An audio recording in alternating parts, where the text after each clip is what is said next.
Dans ce chapitre, je vous propose d'étudier la mitose. C'est le nom que l'on donne à la division cellulaire. Elle nous permettra d'aborder la problématique que vous avez déjà préparée avant la classe. Comment expliquer que toutes les cellules somatiques d'un organisme contiennent pratiquement le même ADN et des chromosomes identiques? Pour le comprendre, nous devons nous rappeler que toutes ces cellules de l'organisme sont issues d'une seule cellule, la cellule œuf, qui elle-même est à l'origine un ovule qui a été fécondé par un spermatozoïde.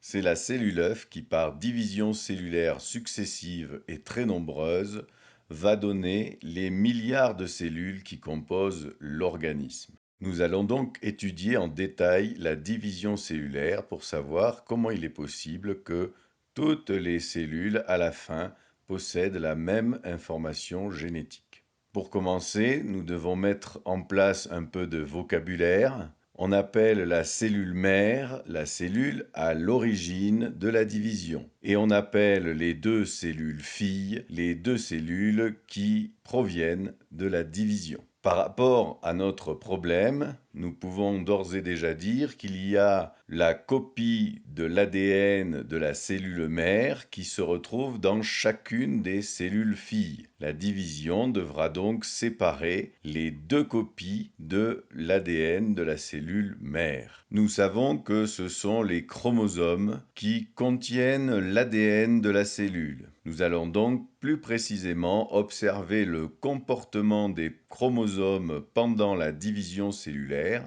pour essayer de confirmer l'idée des deux copies d'ADN qui vont être réparties entre les deux cellules filles. Donc nous allons essayer de regarder la répartition des chromosomes qui contiennent l'ADN durant la division cellulaire. Et nous allons donc essayer de voir si cette répartition des chromosomes peut permettre de comprendre comment, à la fin, on obtient deux cellules filles avec deux copies d'ADN identiques. Voici un premier schéma qui permet de faire une hypothèse sur ce qui se passe. Une cellule mère au départ a 46 chromosomes. Avant de se diviser, elle double son stock de chromosomes et elle sépare ce stock ensuite en deux. Chacun ira dans une des cellules filles. On obtient donc deux cellules filles à 46 chromosomes. C'est une première hypothèse. Dans cette petite introduction, je voulais vous rappeler à quoi sert la mitose, à quoi sert la division cellulaire. Eh bien, c'est la façon de grandir et de se développer des organismes. C'est par division cellulaire qu'ils vont multiplier la quantité de cellules qu'ils contiennent et donc augmenter leur taille. Se mettent aussi en place les différentes lignées qui donneront les différents types de cellules. Les cellules de peau, de rein, de foie, etc., etc. En dehors des phénomènes de croissance et de développement, la division cellulaire peut permettre de comprendre comment l'organisme peut renouveler les cellules qui meurent. Il s'agit donc là de renouvellement de la matière de l'organisme qui lui permet de continuer à vivre et à garder son intégrité. Nous allons maintenant regarder plus en détail chaque phase, chaque étape de la mitose. Pendant cette division, les chromosomes vont être répartis entre les deux cellules. Peut-être vous souvenez-vous qu'un chromosome est constitué de deux chromatides avant la division cellulaire. Ces chromatides contiennent de l'ADN et chaque chromatide contient un ADN différent mais qui est identique à la chromatide du même chromosome. Donc les deux chromatides d'un même chromosome contiennent deux copies d'ADN identiques. Nous reviendrons sur ce problème dans le chapitre suivant. La vie d'une cellule est constituée de deux grandes parties. L'interphase, pendant laquelle la cellule ne se divise pas, et la mitose, pendant laquelle la cellule va se diviser. Donc, avant de se diviser, la cellule est en interphase. La mitose est composée de 4 étapes différentes. La prophase, la métaphase, l'anaphase et la télophase. Vous devrez apprendre l'ordre de ces étapes et les caractéristiques principales de ce qui se passe dans chacune d'elles. Pour retenir l'ordre de ce vocabulaire, je vous propose un moyen mémotechnique de la métaphase, de l'anaphase et de la télophase. Nous devons donc étudier d'abord ce qui se passe dans la prophase. Durant la prophase, la chromatine se condense en chromosomes, dont chacun contient 2 chromatides sœurs jointes par un centromère. La membrane nucléaire commence à se fragmenter et disparaître. Les centrioles migrent chacun à un pôle opposé de la cellule et ils étendent des fibres fusoriales. Avant la prophase, la cellule est en interphase. Vous remarquez que tant pour les cellules animales et pour les cellules végétales, durant l'interphase, on ne voit pas de chromosomes dans la cellule. Il est très important de se souvenir de cela. Les chromosomes n'apparaissent que lorsque la cellule se divise. On voit donc déjà qu'ils ont un certain rôle dans la division qu'ils n'ont pas le reste du temps. Vous voyez donc que le noyau ne contient pas de chromosomes et contient une substance légèrement plus dense que le reste de la cellule que l'on peut colorer et que l'on appelle la chromatine. Cette chromatine est constituée d'ADN. Cet ADN est diffus dans le noyau. Il n'apparaît pas sous forme de chromosome.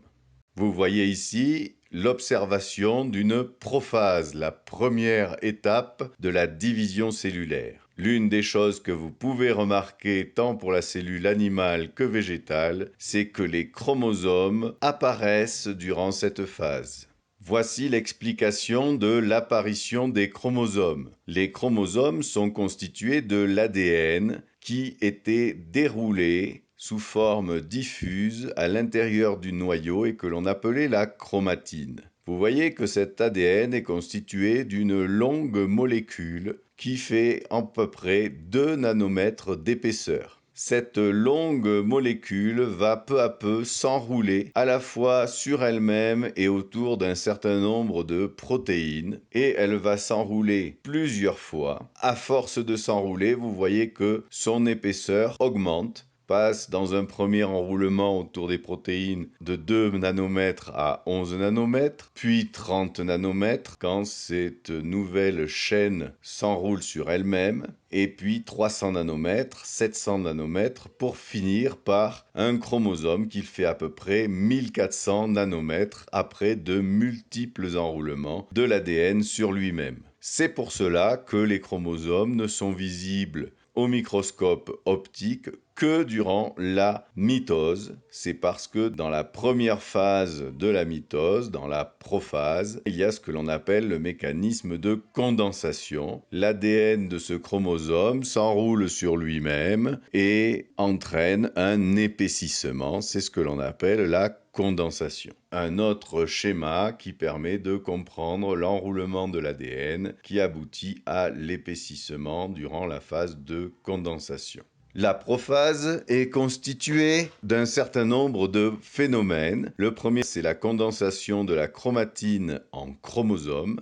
Il y a aussi la disparition de la paroi du noyau. Les chromosomes vont donc se promener librement à l'intérieur de la cellule, mais pas tout à fait librement. Ils vont être pris au piège dans un réseau de protéines fibreuses que l'on appelle le fuseau achromatique. Donc ce fuseau est composé d'un grand nombre de filaments qui vont tirer sur les chromosomes car ils sont attachés aux chromosomes comme nous allons le voir ensuite. Ce sont eux qui vont être responsables du mouvement du chromosome et c'est aussi le fuseau qui va être responsable de la répartition des chromosomes durant la division. Ce fuseau achromatique a donc un grand rôle, mais nous ne verrons pas le détail de son fonctionnement. Je dois revenir un peu sur la notion de dessin du chromosome. Ce chromosome est donc constitué de 2 filaments d'ADN qui est contenu chacun dans une des 2 chromatides du chromosome. Il faut que le schéma que vous faites du chromosome représente cette constitution. S'il ne représente pas cette constitution, vous aurez du mal ensuite à expliquer tous les problèmes que permet de résoudre cette constitution. Bon, ici, on voit un premier schéma où on a d'un côté un chromosome à une seule chromatide qui est représentée, par exemple un chromosome en fin de mitose, et un chromosome en début de mitose à 2 chromatides. Ce schéma est-il correct? Eh bien, ce schéma n'est qu'à moitié correct, car on peut interpréter la présence de l'ADN à l'intérieur du chromosome double de 2 façons. Une mauvaise qui forme un X, où l'ADN passe d'un côté à l'autre du chromosome, et une bonne façon où on voit que l'ADN est séparé, qu'il y a bien 2 molécules d'ADN séparées qui correspondent aux 2 chromatides. Donc le schéma n'était pas vraiment très clair. Le pire des schémas que l'on puisse trouver, ce sont ces X.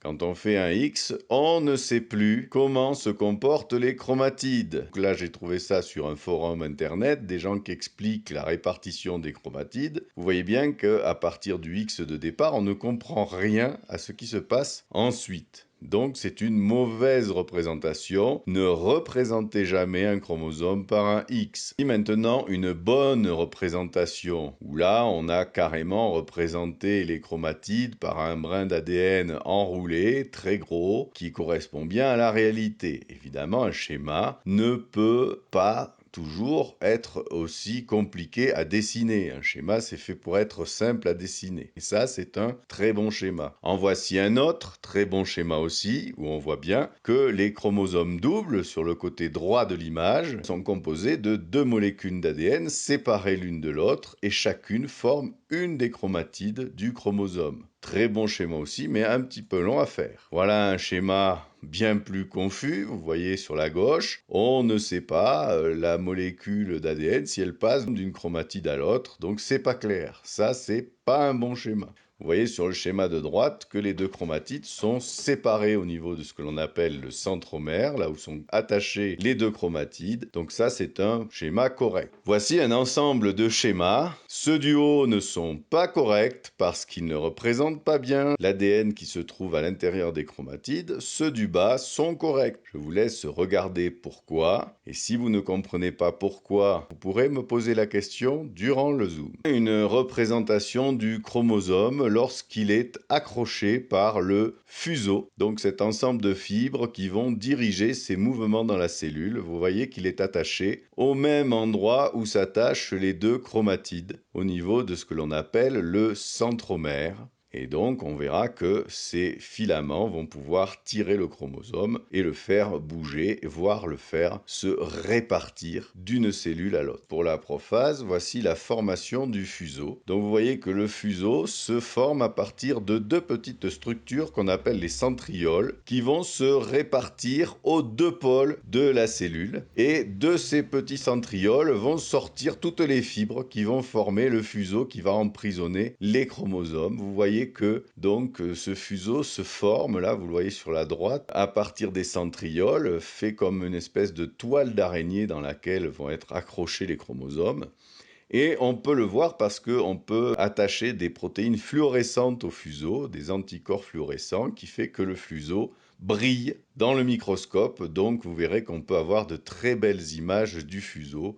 Ici, vous voyez comment le fuseau, les fibres du fuseau, qui viennent donc des pôles avec les centrioles, eh bien, ces fibres du fuseau s'attachent à chaque chromosome au niveau du même endroit que s'attachent les 2 chromatides. Donc, ce fuseau est attaché au centromère, à la région du centromère. Il va permettre de tirer le chromosome d'un côté ou d'un autre, ou bien de tirer chaque chromatide d'un côté ou d'un autre. Maintenant que vous avez compris les 3 phénomènes les plus importants durant la prophase, qui sont la formation des chromosomes, la disparition du noyau et l'apparition et la mise en place du fuseau achromatique, eh bien, je vous propose un petit exercice sympathique de modélisation.